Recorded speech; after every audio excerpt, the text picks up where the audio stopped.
વડોદરામાં મહાનગરપાલિકા દ્વારા ચાલતા પેવર બ્લોક નાખવાના કામમાં ગેરરીતિ સામે આવી છે. હલકી ગુણવત્તાના પેવર બ્લોકનો ઉપયોગ કરાયો હતો. કોન્ટ્રાક્ટર હલકી ગુણવત્તાના પેવર બ્લોક વાપરી રહ્યો હોવાનો આક્ષેપ કરવામાં આવ્યો છે. એકદમ માટી જેવા પેવર બ્લોકનો ઉપયોગ કરી રહ્યો હોવાનો આક્ષેપ કરાયો છે. સમા ગાર્ડનથી નવરચના સ્કૂલ સુધીના રસ્તા પર કામ ચાલી રહ્યું છે. ગેરરીતિ સામે અધિકારીઓ આંખ આડા કાન કરી રહ્યા છે તેવા પણ આક્ષેપો લાગ્યા.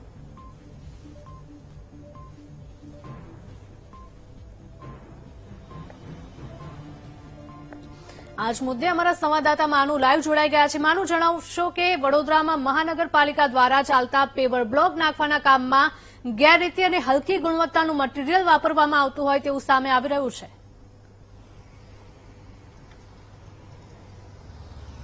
હિરલ, પેવર બ્લોકના જે વડોદરા શહેરમાં કામગીરી ચાલી રહી છે એમાં કોન્ટ્રાક્ટરો બેફામ બની રહ્યા હોય એવી ઘટના પ્રકાશમાં આવી રહી છે. સમા વિસ્તારમાં સમા મામલતદાર કચેરીથી નવરત્ના સ્કૂલ સુધીના જે પેવર બ્લોક નાખવામાં આવી રહ્યા છે એની ગુણવત્તાને લઈને સવાલો ઉભા થઈ રહ્યા છે. આપ જોઈ રહ્યા છો કે આ પેવર બ્લોકના કરબીન છે ને એની જે હાલત છે આમ ખસેડવાથી પણ અહીં માટી ખરી રહી છે. આજે આરસીસી ખરી રહ્યું છે. આરસીસીનો આ બ્લોક હોય છે. આટલી હલકી ગુણવત્તાનું આ કામ છે થઈ રહ્યું છે. તેમ છતાં અધિકારીઓ અહીંયા કોઈ પણ પ્રકારની કાળજી લેતા નથી. અહીંયા એક સુપરવાઇઝર હોવો જોઈએ, એ સુપરવાઇઝર પણ નથી અને એના કારણે હલકી ગુણવત્તાના બ્લોક છે વાપરવામાં આવી રહ્યા છે. આજે ટેન્ડર બહાર પડ્યું ત્યારે જ નોર્મ્સ હતો કે આની અંદર આઈએસઆઈ માર્કાના પેવર બ્લોક વાપરવાના, પરંતુ અહીંયા જે કામ થઈ રહ્યું છે એ કામ હલકી ગુણવત્તાનું છે એવું સ્પષ્ટ રીતે દેખાઈ રહ્યું છે.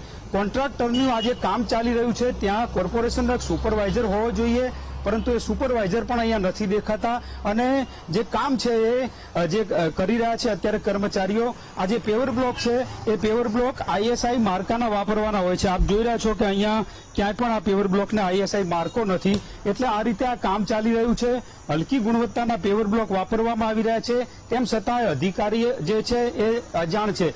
રોડ શાખાના પ્રોજેક્ટ વિભાગનું આ કામ છે 80 લાખ રૂપિયાનું, અને જે આ કામ ચાલી રહ્યું છે એને લઈને અત્યારે સવાલો ઉભા થઈ રહ્યા છે. કારણ કે પેવર બ્લોકની જે ગુણવત્તા છે એને લઈને અનેક પ્રશ્નો ઉભા થઈ રહ્યા છે.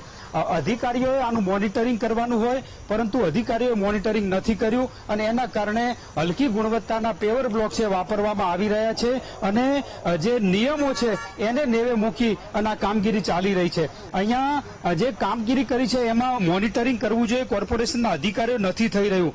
શું કહો છો આ કામગીરીને લઈને? કારણ કે પેવર બ્લોક આઈએસઆઈ માર્કાના નથી, હાથેથી પણ તૂટી રહ્યા છે પેવર બ્લોક.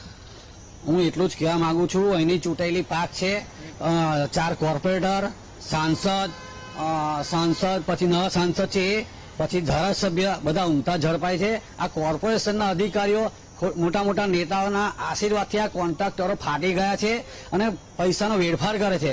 આજે આપ જુઓ કે આઈએસઆઈ માર્કા હોવા જોઈએ, જે ટેન્ડરમાં લખેલા છે કાયદા પ્રમાણે કે આ રીતનું જ મટીરિયલ હોવું જોઈએ, એ રીતનું કશું છે નહીં. સરકારી અધિકારીઓ છે નહીં, કોઈ કોન્ટ્રાક્ટરનો માલિક નથી. આ મજૂરો પેવર બ્લોક નાખી દે, એને શું ખબર પડે કે લેવલ કેમનું રાખવાનું, શું રાખવાનું? પછી વરસાદમાં પાણી ભરાશે એટલે પેવર બ્લોક બેસી જશે, ખાડા પડશે ને ભૂવા પડશે. અને આઈએસઆઈ માર્કા વગર, હાલ આપણે બી બતાવ્યું છે મીડિયાના માધ્યમથી કે આઈએસઆઈ માર્કા વગર જ આ દેઠોક કામ ચાલી રહ્યું છે. આઈએસઆઈ માર્કાનું પણ પાલન નથી થયું અને જે પેવર બ્લોક વાપરવામાં આવી રહ્યા છે એના કરબીન વાપરવામાં આવી રહી છે, હલકી ગુણવત્તાના છે, એવા સવાલો ઉભા થયા છે. અધિકારીઓની નજર નીચે આ કામ થવું જોઈએ, પરંતુ કેમ અધિકારીઓ અહીંયા જોવા નથી આવે એક મોટો સવાલ છે. આપ આ જોઈ રહ્યા છો કે આટલું આમ કરવાથી પણ આ પેવર બ્લોક આ તૂટી રહ્યા છે. અને આ માટીની અંદર જે મિક્સ કરવામાં આવે છે, જે સિમેન્ટ, એ જ નથી કર્યો અને એના કારણે આ જે કામગીરી ચાલી રહી છે એના ઉપર અનેક સવાલો ઉભા થઈ રહ્યા છે. આજે કોન્ટ્રાક્ટર કામ કરી રહ્યો છે, આક્ષેપ એવા પણ થયા છે કે મોટા નેતા અને અધિકારીઓના 4 હાથ છે અને એના કારણે કોન્ટ્રાક્ટર બેફામ બન્યા છે. 80 લાખનું કામ છે ને એની અંદર હલકી ગુણવત્તાનું મટીરિયલ છે વાપરવામાં આવી રહ્યું છે. જી બિલકુલ માનું, તમામ માહિતી બદલ આભાર.